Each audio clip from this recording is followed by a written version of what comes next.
Wala nang maraming paligoy-ligoy pa, diretso sa punto na.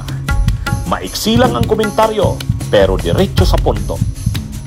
Maraming kuro-kuro, may tiwali, may totoo. Dito, sa Puntong Diretso tayo. Punto Diretso. Lumalalim ang usap-usapan online matapos ang revelasyon ni Veronica Kitty Duterte, anak ng dating Pangulo Rodrigo Duterte at ni Hanilet Avancena. Sa kanyang social media post, sinabi niyang may isang babaeng dating konektado o nakatrabaho ng kanyang ama ang umano'y nagpapanggap na partner upang magkaroon ng akses sa pasilidad kung saan nakadetine ang dating presidente. Tinawag ni Veronica ang kilos na ito bilang hindi katanggap-tanggap, at hinamon pa ang naturang babae na bumalik sa Pilipinas upang harapin siya. Ang revelasyong ito ay mabilis na kumalat online, lalo na't may kinalaman ito sa mga personal na ugnayan ng dating Pangulo, na noon pa man ay bukas sa publiko tungkol sa pagkakaroon ng maraming babae sa kanyang buhay. Ang naging tono ng pahayag ni Veronica ay malinaw, hindi niya hahayaan na may ibang magpanggap na may mas malalim na papel sa buhay ng kanyang ama, lalo na sa panahong ito ng pagiging nakakulong. Sa gitna ng lumalaking intriga, nagsalita na rin si Davao City Vice Mayor-elect Sebastian Baste Duterte. Sa kanyang post, nanawagan siya ng pagtigil sa drama sa pagitan ng mga babae sa buhay ng kanyang ama.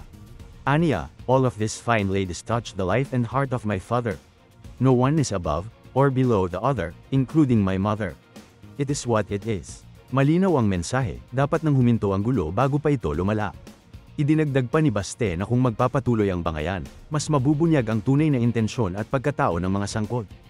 Aniya, if you don't stop, it will reveal more of who you are, rather than who he is. Sa parehong pahayag, tinawag rin niya ang kanyang ama bilang the true Hokage, isang patutsada na maaaring tumukoy sa reputasyon ni dating Pangulong Duterte pagdating sa personal na ugnayan. Bagamat tila pabirong pahayag, nagbibigay ito ng matinding reaksyon sa publiko ukol sa imaheng pilit pinangangalagaan ng pamilya Duterte. Hindi lingid sa kaalaman ng publiko na si dating Pangulong Rodrigo Duterte ay kilalang may 4 na babae sa kanyang buhay, kabilang ang kanyang legal na asawa, isang common law partner, at 2 di umano'y kasalukuyang karelasyon o malapit na kaibigan. Minsan na rin niya itong binanggit sa mga talumpati at panayam noong panahon ng kanyang panunungkulan. Ngunit sa panibagong bangayan na ito, may mga pangalan na tila muling lumulutang, at posibleng wala sa opisyal na listahan.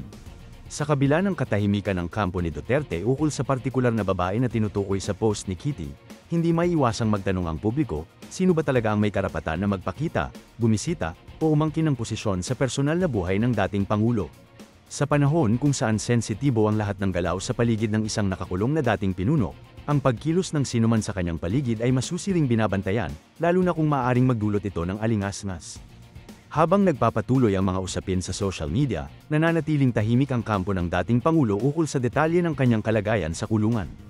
Ngunit sa gitna ng pananahimik na ito, lumalakas ang ingay sa paligid, mula sa sariling anak, sa mga kaalyado, hanggang sa mga babaeng dating malapit sa kanya.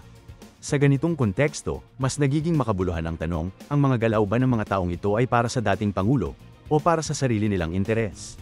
Sa huli, ang mga ganitong bangayan, personal man o pampubliko, ay may epekto hindi lamang sa pamilya Duterte, kundi sa imahe ng dating Pangulo, lalo na sa paningin ng taong bayan.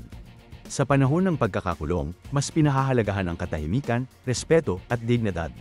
Ngunit kung patuloy na mababalat ng drama at kontrobersya ang paligid, baka ang tunay na natatalo ay hindi lang si Duterte, kundi ang dignidad ng liderato na dati niyang kinatawan. Punto diretso tayo dito sa isyong ito. Ha? Itong tungkol sa mga naglalabasan na di umano'y mga girlfriends ni Duterte. Ha? Nag-aaway-away na mga DDS vloggers at saka mga supporters . Nagkakanya-kanya na silang kampihan. Nandyan, nagsasagutan si Maharlika at si Banatbay.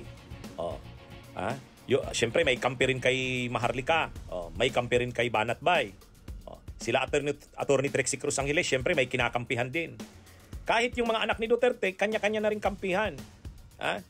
Si Kitty Duterte may pinost yata. May pinost yata si Kitty Duterte, yung anak ni Duterte sa kay Hanilet Avancena.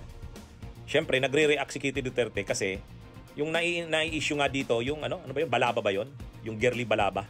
Councilor ng Cagayan de Oro. Ay hindi na halos madidinay na talagang isa ito sa mga na involved kay Duterte.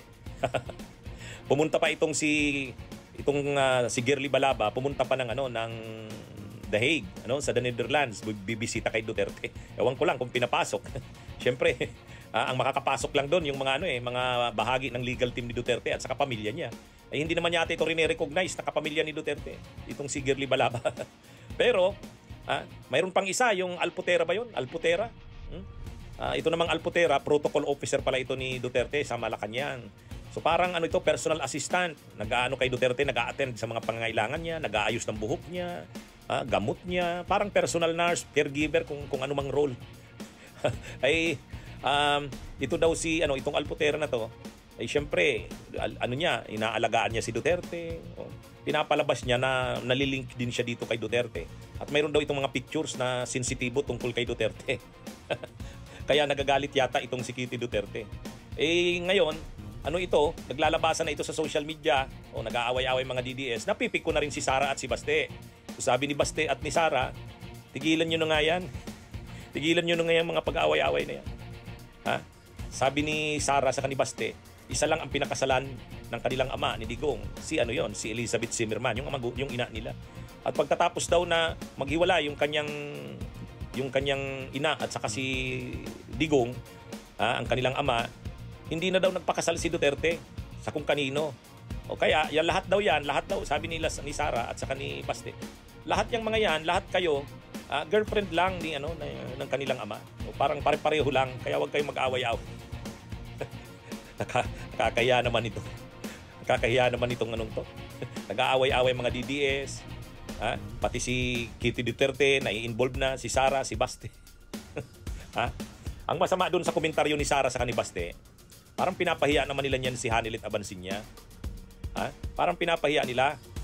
Kasi parang kung totoo na may affair si Duterte doon sa Girly Balaba, para kila Sara at saka kila Baste, pare-pareho lang yan, si Girly Balaba, si Hanilet, pareho naman yan mga mga girlfriend lang ng kanilang ama, kasi isa lang ang pinakasalan ng kanilang ama, yung mother nila, si Elizabeth Zimmerman.